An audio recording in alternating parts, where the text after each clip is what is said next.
الحمدللہ وکفا وسلام علی عبادہ الذین اصطفیٰ اما بعد۔ آج کل میڈیا میں، الیکٹرانک میڈیا میں خاص طور پر بڑا شور ہے، رد عمل کا اظہار کیا جا رہا ہے ایسی تاریخی حقیقتوں کے بارے میں جو اہل سنت، علماء، مورخین و محدثین کی کتابوں میں ایک دو مرتبہ نہیں، دسیوں بیسیوں مرتبہ بلکہ سینکڑوں مرتبہ درج کی گئی ہیں اور ایک تاریخی حقیقت کے طور پر ان کا تذکرہ کیا گیا۔ حضرت علی جب خلیفہ ہوئے، جو خلیفہ راشد تھے اور چوتھے خلیفہ ہیں، تو ان کی خلافت کو حضرت معاویہ نے تسلیم نہیں کیا،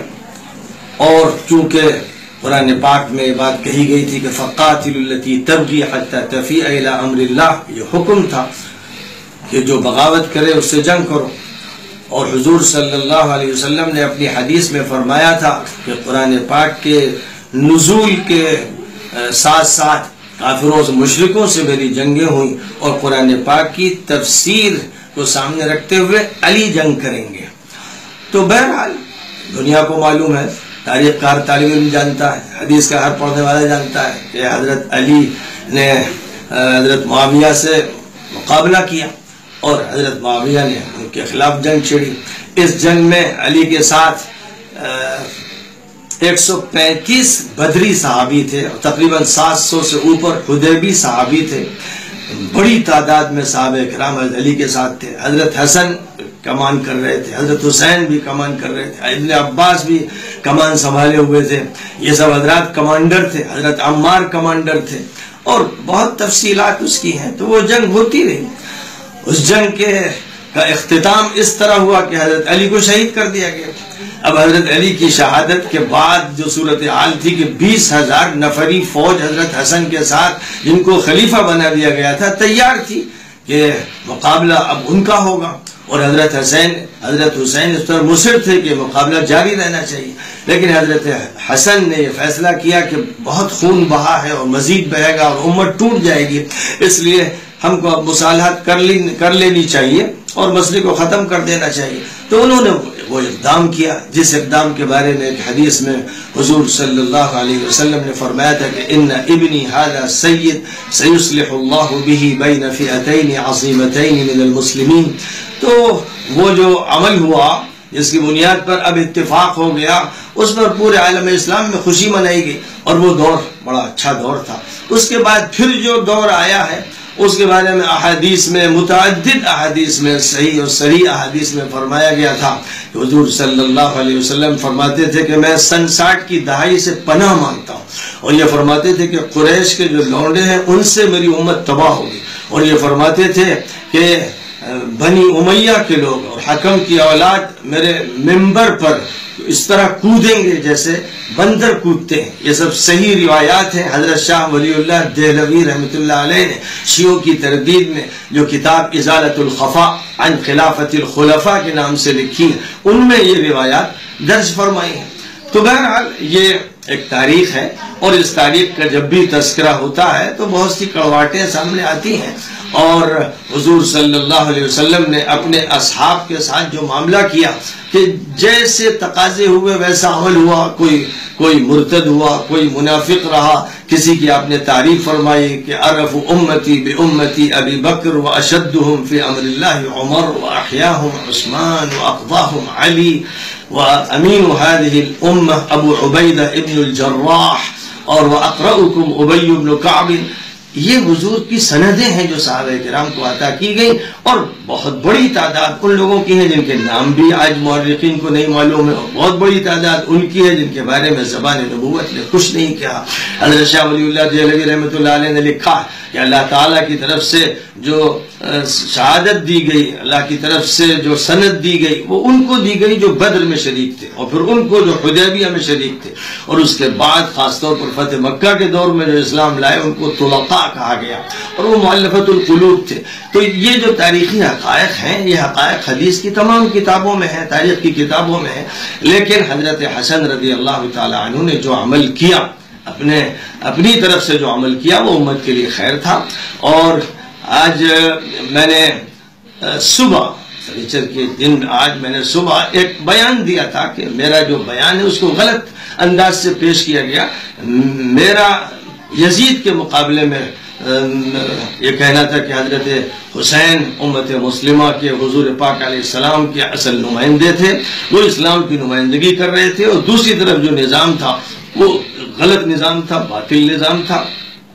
اب ظاہر ہے کہ اس نظام کے حوالے کے ساتھ اس کے اسباب پر بھی گفتگو ہو گئی، لیکن وہ جو مسئلہ تھا وہ مسئلہ ختم ہوا.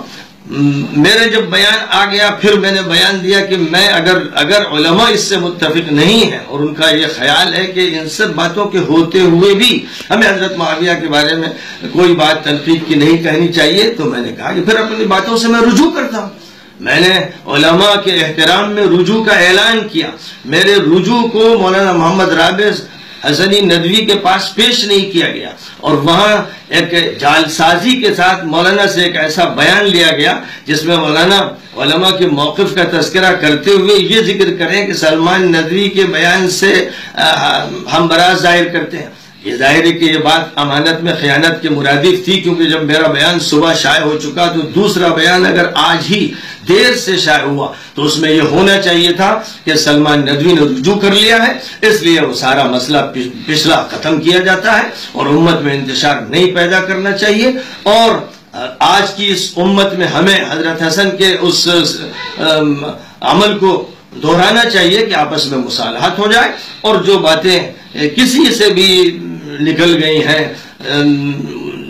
جذبات میں نکل گئی ہیں، تو ان باتوں کو درگزر کے خانے میں ڈالا جائے، امت میں اتحاد کو برقرار رکھا جائے، اجتماعیت کو برقرار رکھا جائے. اب جو لوگ فتنہ کر رہے ہیں اور بات کو بڑھا رہے ہیں اور بتنگڑ بنا رہے ہیں، ہمارے آج کے رجوع کے بعد میں سمجھتا ہوں وہ فتنہ پرور ہیں، وہ وہی لوگ ہیں جو عبداللہ ابن سبا کے ایجنٹ ہیں. جس طرح اس نے حضرت عثمان کے خلاف بلوائیوں کو کھڑا کیا، اور جس طرح پھر اسی کے لوگوں نے